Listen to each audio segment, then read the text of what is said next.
All right, Coach, go ahead, open the statement. Yeah, another beautiful day. Thank the good Lord for that. Got a lot of great work with punt block today, punt return, and then also pooch punt situations, which we've really made a point of emphasis over the offseason to get better at that. We were really good at it 2 years ago, and we're getting back to that and just understanding that situation and the way it affects our whole ability to win.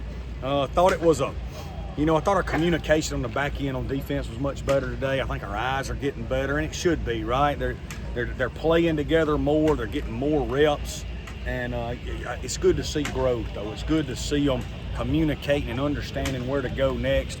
Got a lot of work with a lot of developmental guys today, a lot of guys that are new to our program. Held out some of our known agents, if you will, getting ready for the big scrimmage tomorrow. Wanted to really continue to develop that depth because we know we're going to need it playing in a big-time Sun Belt conference in a long season. So productive day, and good to get a lot of good work in. Excited about tomorrow, excited about Fan Fest. Hope everybody will come and see us. Hope everybody that comes has joined the collective or will join the collective before they leave. Only $17 a month to help push our program into the next tier. And a lot of fans don't realize we are closer to lower tier, functioning like lower tier Big Ten and SEC teams and ACC and Big 12 teams. We're closer to them than those lower tier SEC and Big Ten teams are to the upper tier of their league. We're right there. We just got to keep pushing with this collective and keep people joining. So got to really like coaching this team. With that, I'll open it up. Speak a little bit to maybe off the top of your head, guys that over the last week or 10 days are starting to maybe make a push to get themselves in the conversation for depth pieces? Yeah, so I think when you look at Buck behind Jaleel, Jameer Lewis and Tremont Henry and Khalid Moore in the kicking game and on defense are really making a push. Avery Sledge is pushing in the kicking game. Chris Jones is pushing at linebacker. Those are some newcomers. Our O-line is pretty solid right there from the top 10 spots. We feel good about those 10 with what they're going to bring to the table. At tight end, Kyron Heath's really come on over the last 10 days in kicking game and at tight end. Receiver-wise, Davis Dalton, we pulled the reins off of him today, got him back out there and rolling. He looked like Davis. He was catching the ball, moving around. Running back, J.Q. Gray we talk about every day. Let's see. Quez McNeil. Oh yeah, man, he's playing lights out at free safety. Him and Sal are pushing each other right now. That competition is up in the air. But two good players competing against each other. So good to get him back. On the interior D line, the young man Caleb Moore from Oak Grove. I would expect him to travel and play this year. He's kind of put himself in the mix as that fifth interior D lineman. He's kind of put himself out in front of all the other young bucks. And so that's some of them. We've got Josh Bledsoe at corner, Venorius Chaney at corner. Those are two guys that are continuing to push and are really talented. And learning tomorrow will be big days for them to see their growth and development, how they're going to compete.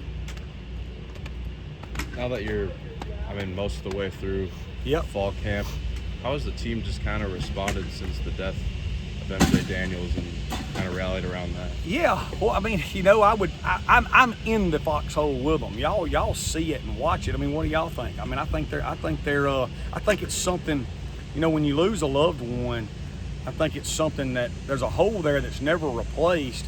But what we tell them, from the jump is we're going to shoulder this burden together. We're going to be here for each other. And, I lost my mother 8 years ago. I still miss her every day, but every day it gets a little bit better. And, Garth Brooks wrote a song, Learning to Live Again is Killing Me. And, you got to learn to live again without that person, with that hole, in your heart. And I think we are.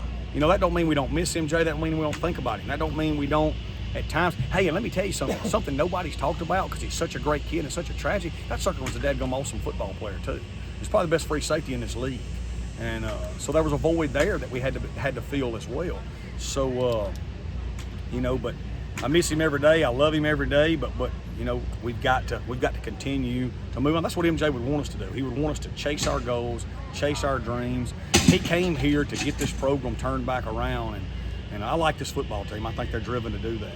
Well, what's tomorrow going to look like? Very similar to last Saturday? Yeah, very similar. Yep. Probably try to go up to 100 snaps tomorrow. We went right at like 87 last week. The goal was 90, and we got to 87. We'll try to go to 100. But we'll do live kicking game like always. We'll go ones, we'll go a kicking game, ones, twos, kicking game, water. And we'll do that until we get 6 complete kicking game units done. And then we'll situational. We'll do a 2-minute drill. We'll do some high red zone. We'll do some goal line because I like to work it when we're live only.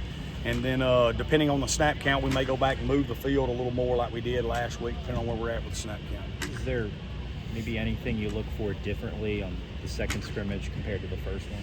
No, I think you want to see growth, but we'll see growth. I mean, these kids are working hard. They're being coached. We saw growth today, but I mean, I think you want to see, the newer guys not make mistakes they've made before, and continue to move and grow. We're at the point where, our defense has kind of seen all the things our offense does, so it gets to the point where defensively there should be a little more recognition, a little more ability to play it and fit it better.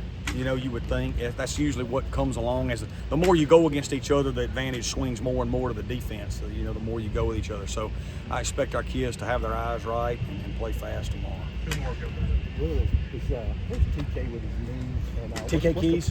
What's the plan for him? You want to get him his 4 games? Yeah, so right now he's competing. He's a really good player. His knee's fine. He has shown some elite speed. He's going to be a big physical kid. Ray Daly just caught a touchdown. Those 2 freshman wideouts we signed, man, they are going to be big, physical, Jason Brownlee-looking wide receivers. They're going to be thicker than that, though.